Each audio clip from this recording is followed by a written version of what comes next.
क्या आपने कभी महसूस किया है कि आपका दिमाग आपका दोस्त नहीं, दुश्मन बन गया है?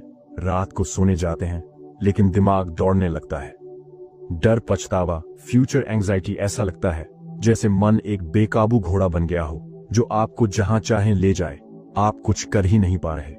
और सबसे खतरनाक बात पता है क्या? ज्यादातर लोग पूरी जिंदगी इसी हालत में जी लेते हैं, बिना ये जाने कि मन को वश में करना सीखा जा सकता है। अभी मैं आपको गौतम बुद्ध की एक ऐसी कहानी बताने वाला हूं, जो सिर्फ कहानी नहीं है, ये एक माइंड कंट्रोल टेक्निक है।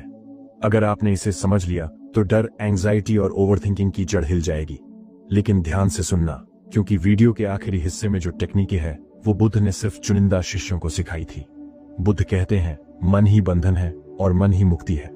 अब इस एक वाक्य को अगर आप सच में समझ गए तो आधी जिंदगी की उलझन यहीं खत्म हो जाती है। लेकिन दिक्कत यह है कि हम सुनते तो हैं पर रुककर सोचते नहीं। अब जरा ईमानदारी से अपने आप से पूछिए, अगर मन मुक्ति दे सकता है तो वही मन हमें इतना डराता क्यों है? क्यों रात को आंख बंद करते ही डर, चिंता, पछतावा और भविष्य की फिल्म चालू हो जाती है? क्यों सबसे ज्यादा लड़ाई हमारी किसी इंसान से नहीं बल्कि अपने ही दिमाग से होती है? सच यही है कि समस्या मन नहीं है, समस्या है मन पर हमारा कोई नियंत्रण न होना। और ये बात सुनकर थोड़ी चुभती है, क्योंकि हमें बचपन से यही सिखाया गया कि हम सब कुछ कंट्रोल कर सकते हैं, हालात, लोग, पैसा, करियर। लेकिन किसी ने ये नहीं सिखाया कि अपने मन को कैसे संभालना है। अब मन को समझने के लिए मैं आपको एक बहुत सीधी लेकिन गहरी बात कहता हूं। मन बिल्कुल घोड़े जैसा है। सोचिए, एक ताकतवर घोड़ा जिसमें जबरदस्त एनर्जी है। अगर वो घोड़ा ट्रेंड है, अनुशासित है, तो वही घोड़ा आपको बहुत तेजी से आपकी मंजिल तक पहुंचा देगा। लेकिन अगर वही घोड़ा बेकाबू है तो वही ताकत आपको जमीन पर पटक देगी, घसीट देगी, घायल कर देगी। और अब जरा ध्यान दीजिए, इस बात पर हम सब रोज उस घोड़े पर बैठे हैं। कोई भी ऐसा नहीं है जो मन के घोड़े पर सवार ना हो। फर्क बस इतना है कि ज्यादातर लोग सवार तो हैं, लेकिन लगाम उनके हाथ में नहीं है। और अब ये बात थोड़ी डराने वाली है, लेकिन सच है। उस घोड़े की लगाम कभी हमारे पास्ट के हाथ में होती है। कोई पुरानी गलती, कोई पुराना धोखा, कोई पुरानी शर्मिंदगी, और मन वहीं भागने लगता है। कभी लगाम फ्यूचर के हाथ में होती है, अगर ऐसा हो गया तो, अगर मैं फेल हो गया तो, अगर लोग क्या कहेंगे, और कभी लगाम होती है लोगों की राय के हाथ में। चार लोग क्या सोचेंगे, समाज क्या बोलेगा, रिश्तेदार क्या कहेंगे। अब आप ही बताइए, जब घोड़े की लगाम इतने अलग अलग हाथों में होगी तो सवारी का क्या हाल होगा? गिरना तय है, चोट लगना तय है, डर पैदा होना तय है। और सबसे खतरनाक बात यह है कि हमें इस हालत की आदत पड़ चुकी है। हम इसे नॉर्मल मान चुके हैं। एंग्जाइटी को पर्सनैलिटी समझ लिया, ओवरथिंकिंग को इंटेलिजेंस समझ लिया, और डर को रियलिटी मान लिया। लेकिन सच ये है कि ये सब एक बेकाबू मन के सिम्टम्स हैं। और यहाँ एक अनकंफर्टेबल सवाल आता है जिसे ज्यादातर लोग अवॉइड करते हैं। अगर मन इतना ताकतवर है तो क्या इसे वश में किया जा सकता है, या फिर हम पूरी जिंदगी इसके गुलाम बनकर ही रहेंगे? क्योंकि अगर जवाब नहीं है तो डर और बढ़ जाता है, लेकिन अगर जवाब हाँ है तो जिम्मेदारी भी बढ़ जाती है। अब यहीं पर ज्यादातर लोग एक बहुत बड़ी गलती करते हैं। वो सोचते हैं कि मन को वश में करने का मतलब है मन को दबा देना, नेगेटिव थॉट्स को जबरदस्ती हटाना, डर को इग्नोर करना। लेकिन जरा सोचिए, क्या आपने कभी किसी घोड़े को मार पीट करके शांत किया है? थोड़ी देर के लिए रुक जाएगा, लेकिन अंदर से और हिंसक हो जाएगा। मन भी वैसा ही है, जितना दबाओगे उतना अंदर से ज्यादा डेंजरस बनेगा। इसलिए आज दुनिया में इतने लोग बाहर से नॉर्मल दिखते हैं लेकिन अंदर से टूटे हुए हैं, क्योंकि उन्होंने मन को समझने की जगह उससे लड़ना सीख लिया। अब एक मजेदार लेकिन कड़वी सच्चाई सुनिए। हम अपने फोन का मैनुअल पढ़ लेते हैं, गाड़ी चलाने से पहले ट्रेनिंग ले लेते हैं, लेकिन जिस मन के साथ 24 घंटे जीना है उसका कोई मैनुअल हमने कभी नहीं पढ़ा। और फिर हैरान होते हैं कि जिंदगी कंट्रोल से बाहर क्यों लगती है।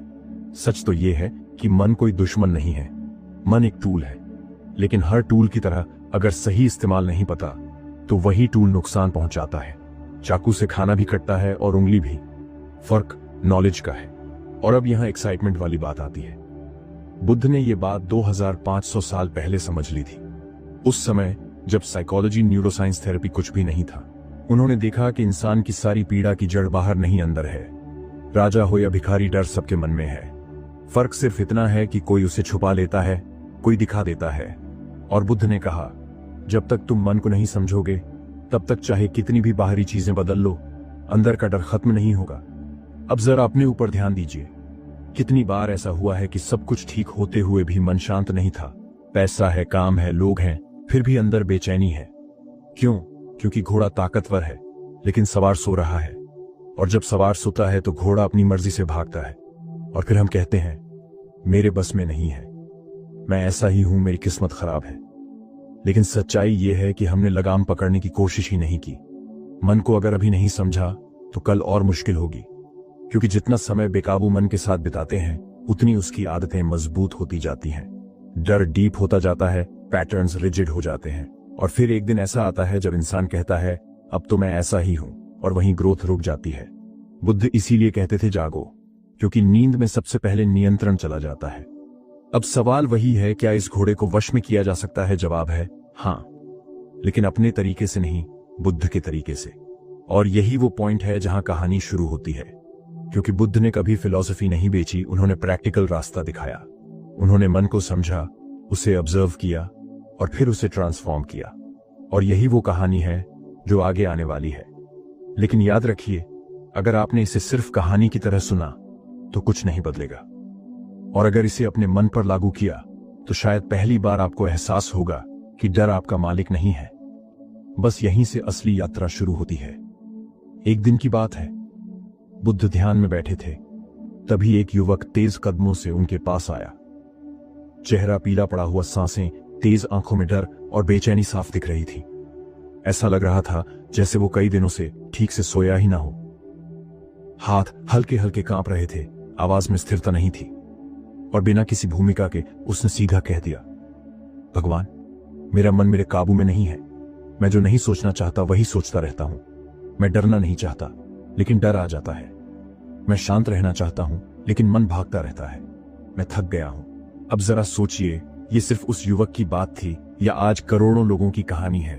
फर्क बस इतना है कि आज लोग बुद्ध के पास नहीं जाते, मोबाइल खोल लेते हैं, स्क्रॉल करते हैं, खुद को डिस्ट्रैक्ट करने की कोशिश करते हैं, लेकिन अंदर की बेचैनी वहीं की वहीं रहती है।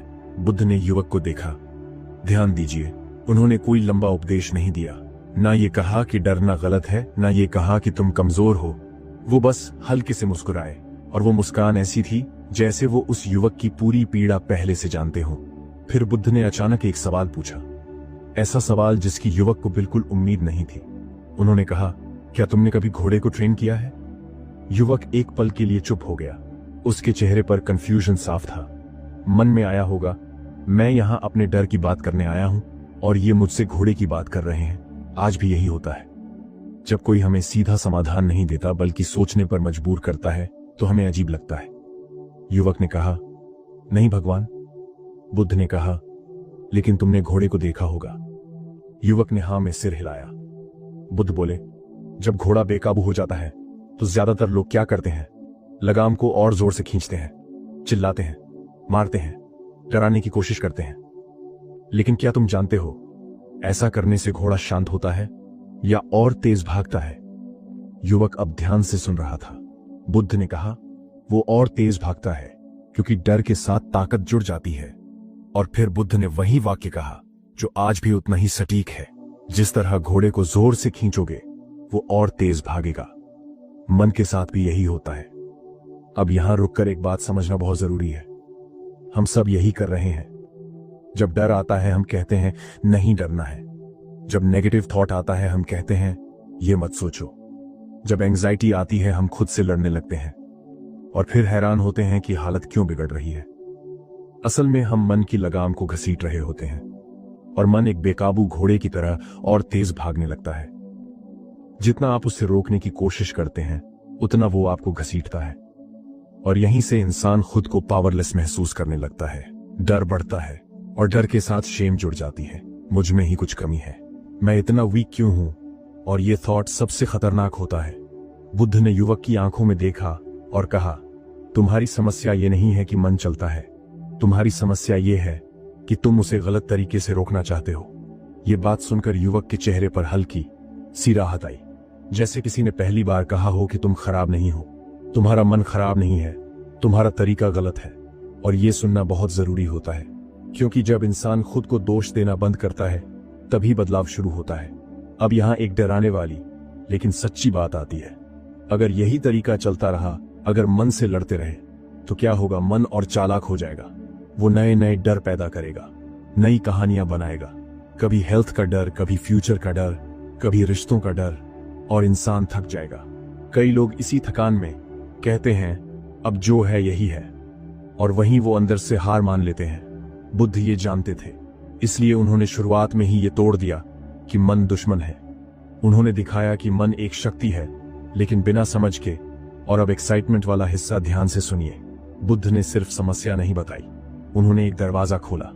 उन्होंने इशारा किया कि अगर जोर से खींचना सोल्यूशन नहीं है तो कोई दूसरा तरीका भी होगा, और वही तरीका है जो ज्यादातर लोग कभी सीखते ही नहीं, क्योंकि वो आसान नहीं लगता, क्योंकि उसमें पेशेंस चाहिए, अवेयरनेस चाहिए, और सबसे बड़ी बात, उसमें ईगो को पीछे हटना पड़ता है। मन को कंट्रोल करने की जगह मन को समझना पड़ता है। और यही बात सुनकर ज्यादातर लोग पीछे हट जाते हैं, क्योंकि समझना मेहनत का काम है और दबाना आसान लगता है। युवक अब पूरी तरह से बुद्ध की तरफ झुक चुका था। उसका मन अब सवाल पूछने लगा था, अगर रोकना गलत है तो क्या करें? अगर लड़ना सोल्यूशन नहीं है तो रास्ता क्या है? बुद्ध ने अभी पूरा जवाब नहीं दिया, और यही उनकी खासियत थी। वो सीधे सब कुछ नहीं देते थे, क्योंकि जो चीज धीरे धीरे समझ आती है वही टिकती है। उन्होंने युवक को वहीं रोक दिया जहां उसका दिमाग खुल चुका था, और यही सबसे सही जगह होती है सीखने की। अब जरा अपने आप से पूछिए, आप अब तक अपने मन के साथ क्या कर रहे थे? क्या आप उसे जोर से खींच रहे थे? क्या आप खुद से लड़ रहे थे?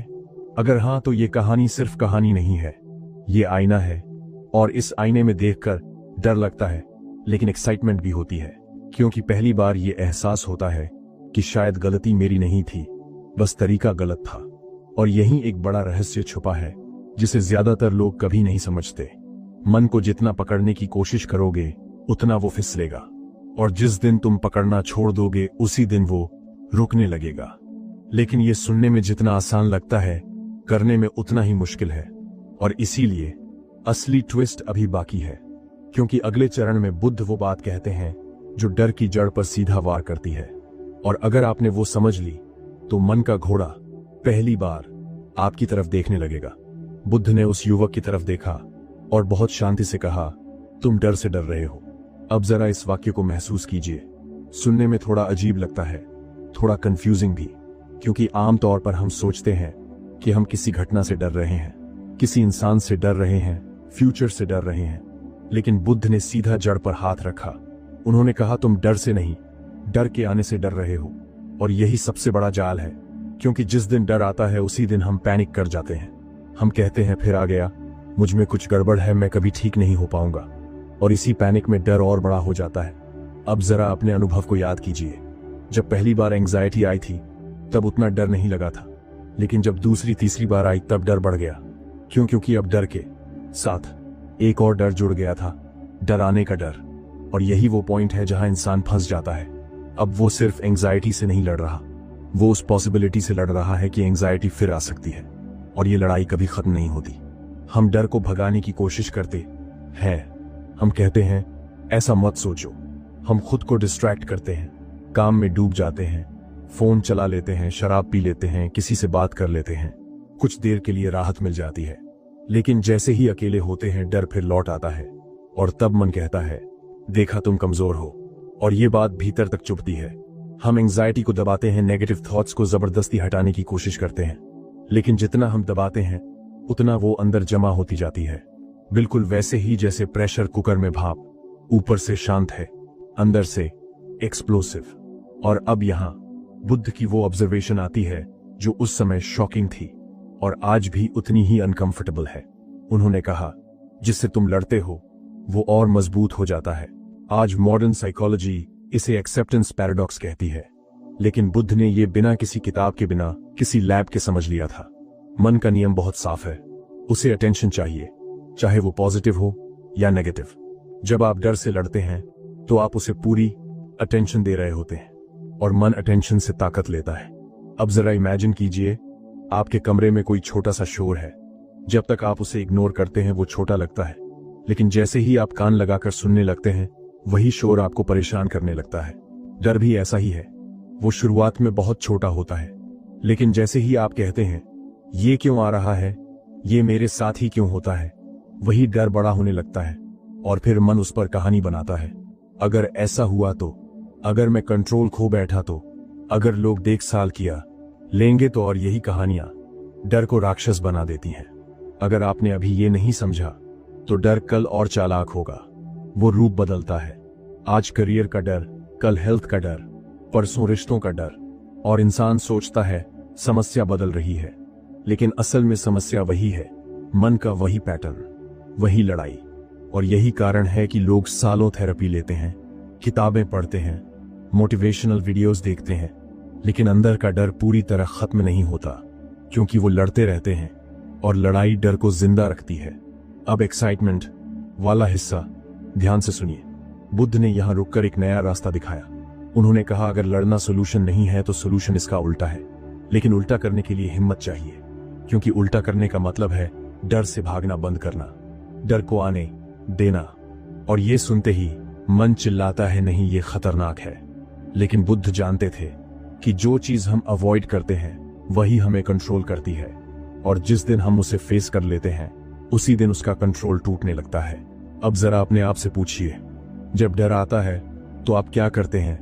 क्या आप तुरंत उससे छुटकारा पाना चाहते हैं? क्या आप बेचैन हो जाते हैं? अगर हाँ तो यही वो जगह है जहां बदलाव शुरू हो सकता है, क्योंकि डर को रोकने की कोशिश ही डर को ताकत देती है। बुद्ध ने कहा डर को रहने दो, लेकिन उससे भागो मत। ये लाइन सुनने में आसान है, लेकिन करने में क्रांतिकारी है, क्योंकि ये पूरी कंडीशनिंग के खिलाफ है। हमें बचपन से सिखाया गया है डर बुरा है, डरना कमजोरी है। और बुद्ध ने कहा डर नेचुरल है, कमजोरी डर से लड़ना है। और अब यहां एक मजेदार लेकिन सच्ची बात, डर का अस्तित्व तभी तक है जब तक आप उसके साथ कहानी जोड़ते हैं। जैसे ही आप डर को सिर्फ एक सेंसेशन की तरह देखने लगते हैं, वो टूटने लगता है। दिल की धड़कन, तेज सांसें, भारी सीने में प्रेशर, बस इतना। लेकिन जैसे ही आप कहते हैं ये खतरनाक है, मैं मर जाऊंगा, वहीं डर पकड़ बना लेता है। और बुद्ध यही सिखा रहे थे, सेंसेशन और स्टोरी को अलग करो। और ये सेपरेशन ही माइंड कंट्रोल की शुरुआत है। लेकिन ध्यान रखिए, ये टेक्निक आसान नहीं है, क्योंकि मन चालाक है। वो कहेगा अरे ये सब तो बेकार की बातें हैं। वो आपको वापस पुरानी आदतों में खींचेगा। और यही वो जगह है जहां ज्यादातर लोग हार जाते हैं। वो 1-2 दिन कोशिश करते हैं, फिर कहते हैं मेरे लिए काम नहीं किया। लेकिन बुद्ध का रास्ता पेशेंस मांगता है, अवेयरनेस मांगता है, रोज रोज देखने की प्रैक्टिस मांगता है।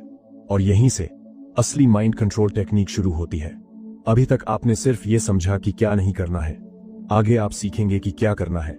और ये वो तरीका है जो डर को धीरे धीरे भूखा मार देता है, बिना लड़े, बिना दबाए, बिना भागे। और अगर आपने ये सीख लिया तो पहली बार आपको एहसास होगा कि डर जितना बड़ा दिखता है उतना है नहीं, वो बस आपकी अटेंशन पर जिंदा था। और जैसे ही अटेंशन बदलती है, डर कमजोर पड़ने लगता है। बुद्ध ने बहुत साफ शब्दों में कहा था मन को रोको मत, उसे देखो। अब ये सुनते ही ज्यादातर लोग यहीं अटक जाते हैं, क्योंकि हमारा पूरा जीवन इसी ट्रेनिंग में निकला है कि जो चीज पसंद नहीं उसे रोक दो। दर्द आए तो दबाओ, डर आए तो भगाओ, गलत ख्याल आए तो काट दो। और बुद्ध कह रहे हैं मत रोको, सिर्फ देखो। अब आप भी सोच रहे होंगे इतना आसान होता तो आज हर गली में एनलाइटेंड लोग घूम रहे होते। और यहीं ये एक जबरदस्त पैटर्न इंटरप्ट है।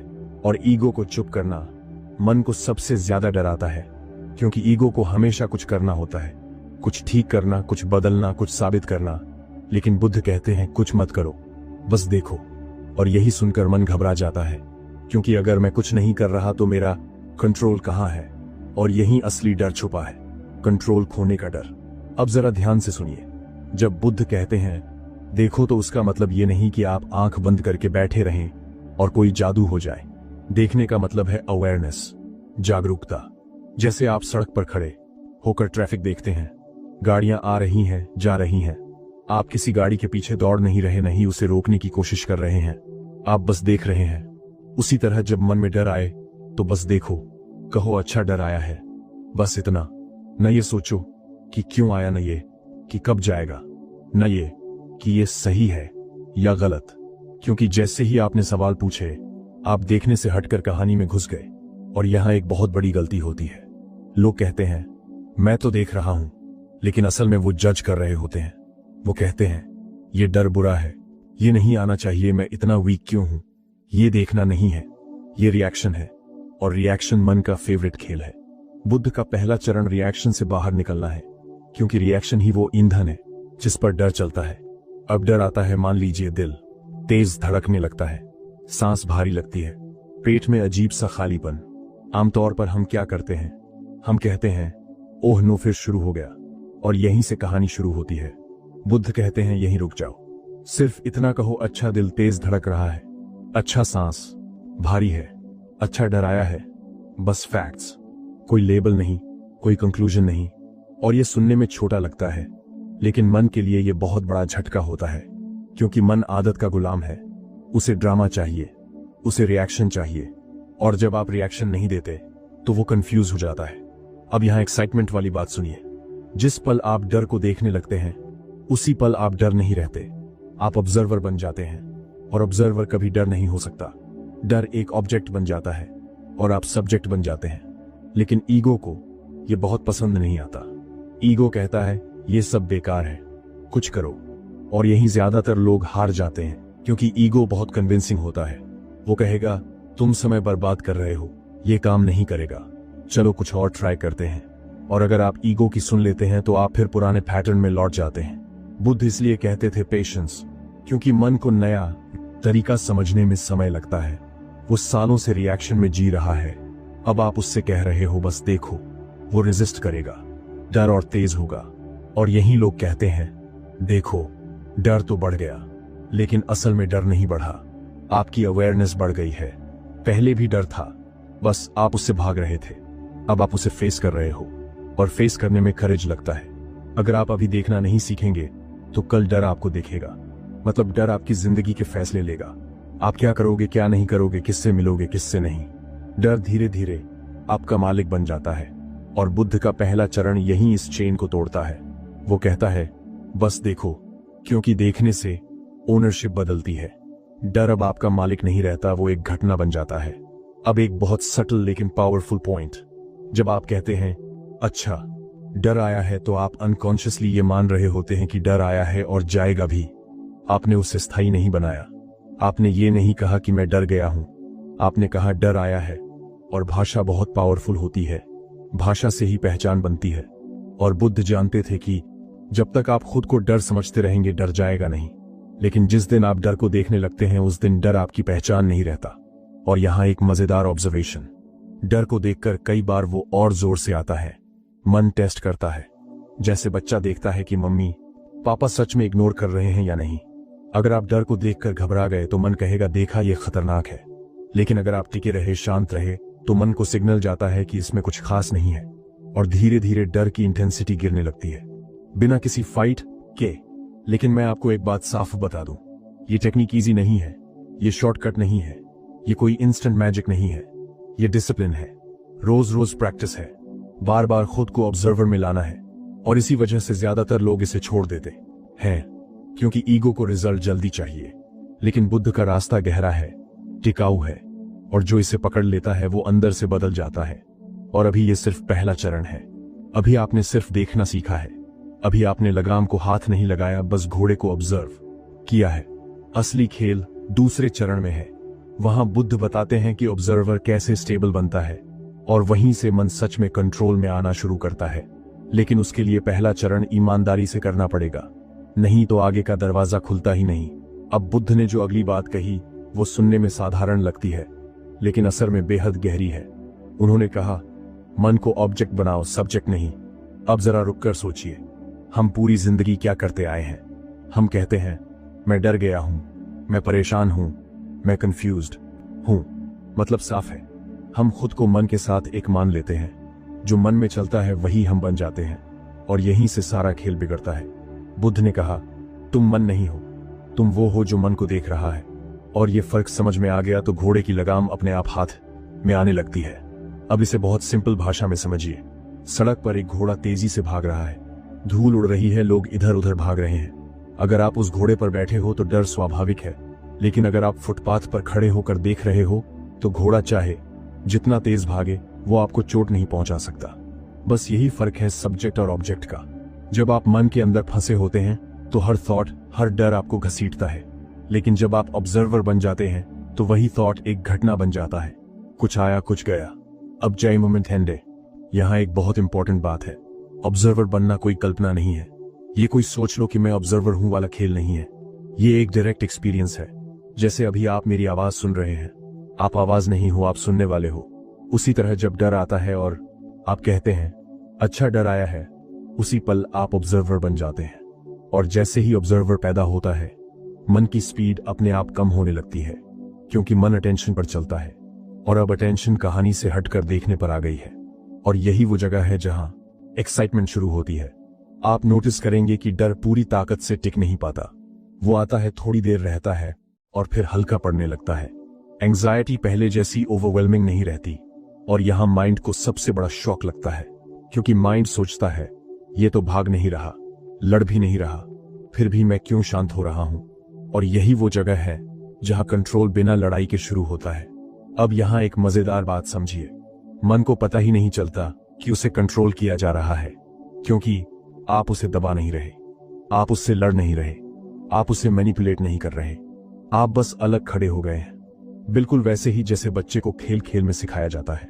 अगर आप बच्चे से कहें पढ़ाई करो, वो भागेगा, लेकिन अगर आप उसे खेल में जोड़ दें तो वो सीख लेता है।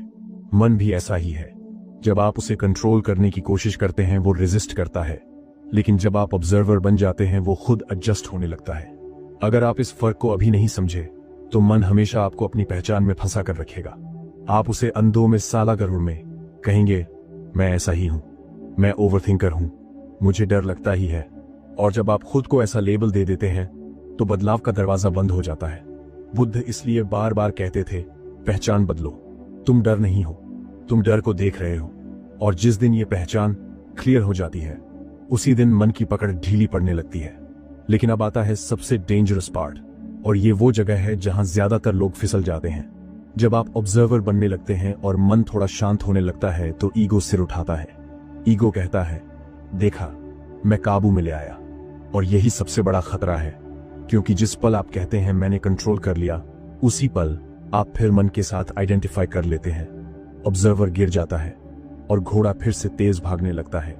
बुद्ध इसीलिए कहते थे ऑब्जर्वर भी कोई उपलब्धि नहीं है, ये कोई ट्रॉफी नहीं है, ये कोई स्टेटस नहीं है, ये एक सतत प्रक्रिया है।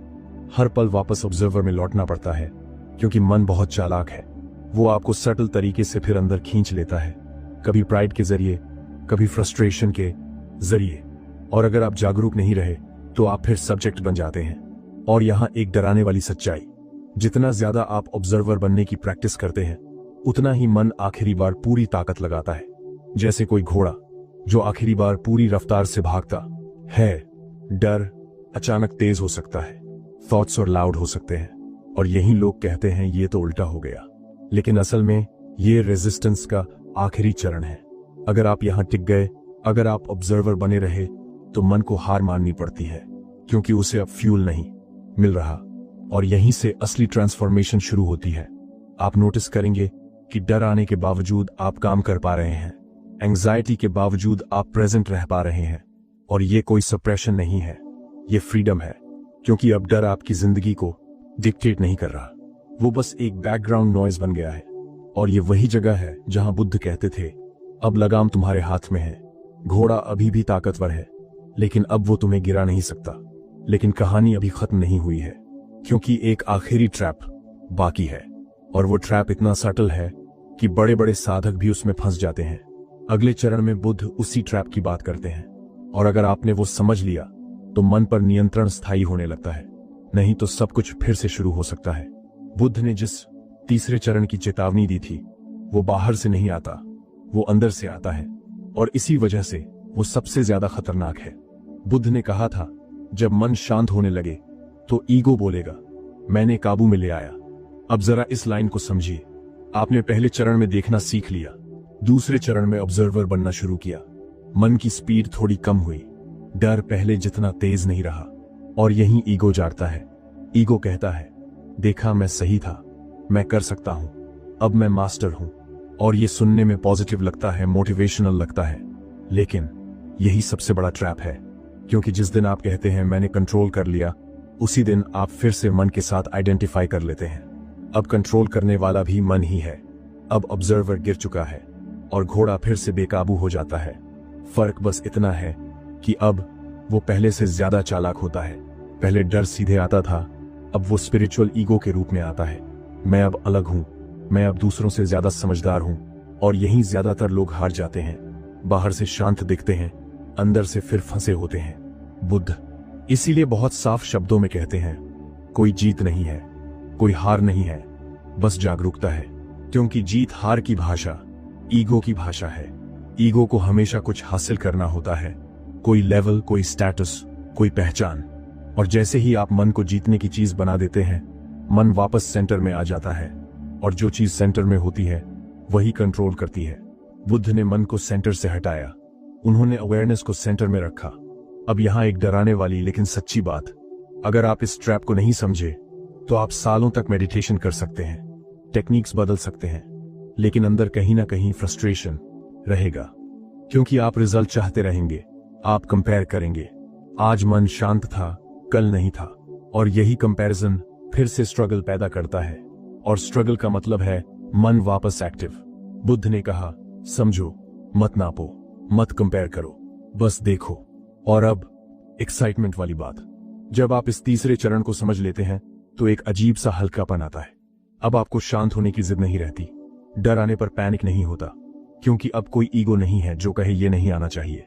आप समझ जाते हैं कि मन का स्वभाव है चलना, और चलना बंद कराना गोल नहीं है, गोल है उसमें उलझना बंद करना। और जिस दिन ये क्लैरिटी आ जाती है, उसी दिन मन का सबसे बड़ा हथियार टूट जाता है। मन को वश में करने का मतलब मन को दबाना नहीं है। ये लाइन बहुत गहरी है, क्योंकि दबाने में वायलेंस है, और वायलेंस हमेशा रिएक्शन पैदा करता है। समझने में करुणा है, और करुणा डिसॉल्व करती है। जब आप मन को समझते हैं तो आप देखते हैं कि डर भी एक हैबिट है, एक लर्न्ड रिस्पॉन्स है, कोई राक्षस नहीं। और जैसे हर हैबिट सीखी जाती है, वैसे ही छोड़ी भी जा सकती है। लेकिन छोड़ने के लिए लड़ना नहीं पड़ता, देखना पड़ता है। अगर आप ईगो के इस ट्रैप में फंस गए तो आप खुद को ही धोखा देने लगेंगे। आप कहेंगे मैं अब ठीक हूं, और फिर जब डर आएगा तो आप शर्मिंदा होंगे, क्योंकि आपकी पहचान टूटेगी, और शर्म डर को और गहरा कर देती है। बुद्ध इसलिए पहले ही चेतावनी दे देते हैं, ताकि जब ईगो बोले आप उसे पहचान सकें। पहचान ही फ्रीडम है। अब जरा अपने आप से पूछिए, क्या आप भी कभी ऐसा महसूस करते हैं कि अब मैं समझ गया हूं, अब सब ठीक है? अगर हां तो सतर्क हो जाइए। ये गलत नहीं है, लेकिन ये अंत नहीं है। जागरूकता कोई मंजिल नहीं है, ये एक सतत अवस्था है। हर पल लौटना पड़ता है। और यही बात ईगो को सबसे ज्यादा चुभती है, क्योंकि ईगो स्थायी पहचान चाहता है, और जागरूकता स्थिर नहीं होती, वो फ्लो है। और अब एक सटल लेकिन पावरफुल बात, जब आप जीत हार से बाहर आ जाते हैं, तब डर का कोई रोल ही नहीं बचता, क्योंकि डर हमेशा किसी नुकसान की संभावना पर जीता है। और जब आपके पास खोने को कुछ नहीं, तो डर टिकता नहीं। आप मन को ऑब्जर्व कर रहे होते हैं, और ईगो को भी ऑब्जर्व कर रहे होते हैं। और जब ऑब्जर्वर दोनों को देख रहा है तो दोनों पावरलेस हो जाते हैं। और यही वो लोग आजाद हो जाते हैं जो सच में समझ लेते हैं। वो कहते नहीं कि मैं डर से मुक्त हूं, वो बस डर को आते जाते देखते हैं। और यही असली मुक्ति है।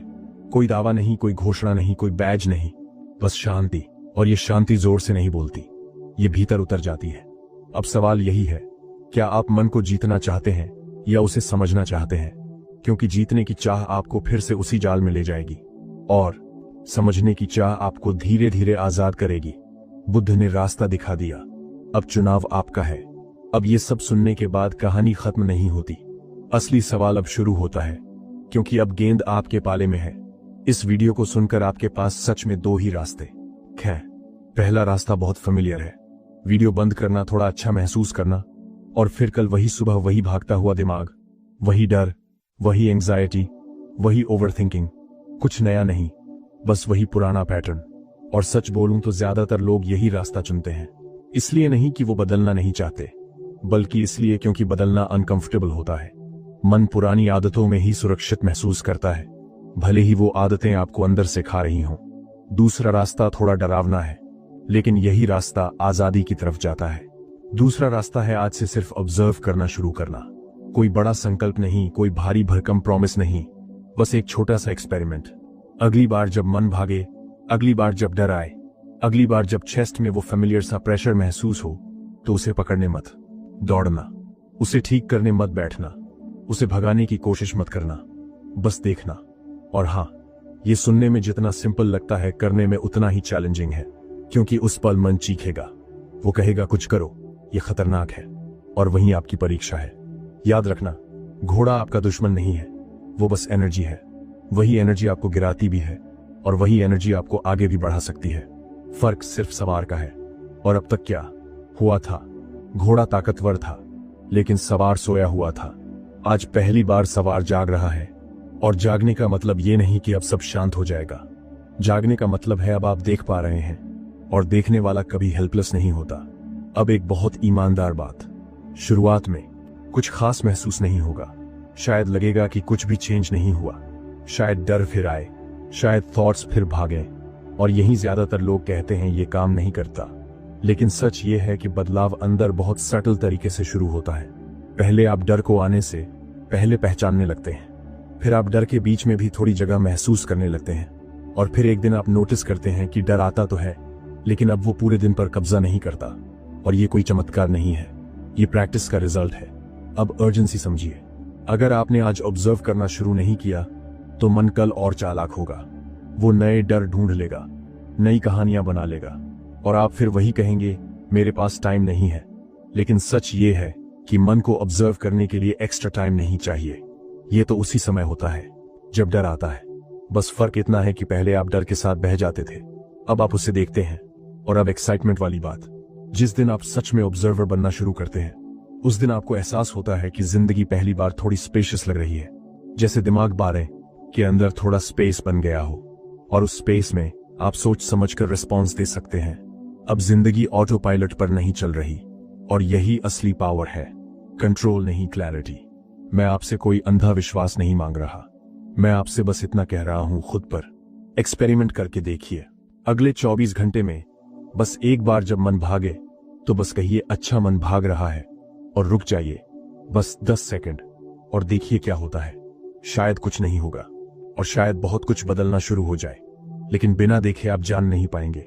और अगर सच में इस वीडियो ने आपके अंदर कहीं हलचल पैदा की है, अगर कहीं अंदर से आवाज आई है कि हाँ ये बात कुछ अलग है, तो कमेंट में लिखिए मैं ऑब्जर्वर बन रहा हूं। ये सिर्फ मेरे लिए नहीं है, ये आपके लिए एक कमिटमेंट है खुद से। क्योंकि जब आप लिखते हैं तो बात सिर्फ सोच में नहीं रहती, वो एक्शन में आती है, और एक्शन से ही अवेयरनेस गहरी होती है। याद रखिए, बदलाव हमेशा अवेयरनेस से शुरू होता है, मोटिवेशन से नहीं। मोटिवेशन आज है कल नहीं, अवेयरनेस टिकती है, और बुद्ध का पूरा रास्ता इसी अवेयरनेस पर खड़ा है। कोई फाइट नहीं, कोई दबाव नहीं, बस समझ। और जो समझ गया वो डर से आगे निकल गया। और हाँ, एक आखिरी बात, अगर आपको लगा कि अभी कुछ समझ में आया है तो यही मत रुकिए। अगले वीडियो में मैं आपको बुद्ध की वो टेक्निक बताऊंगा जिससे सिर्फ 7 दिन में ओवरथिंकिंग की इंटेंसिटी आधी हो जाती है। ये कोई क्लेम नहीं है, ये एक प्रैक्टिकल मेथड है जिसे आज भी हजारों लोग फॉलो करते हैं। लेकिन उसके लिए जरूरी है कि आप ऑब्जर्वर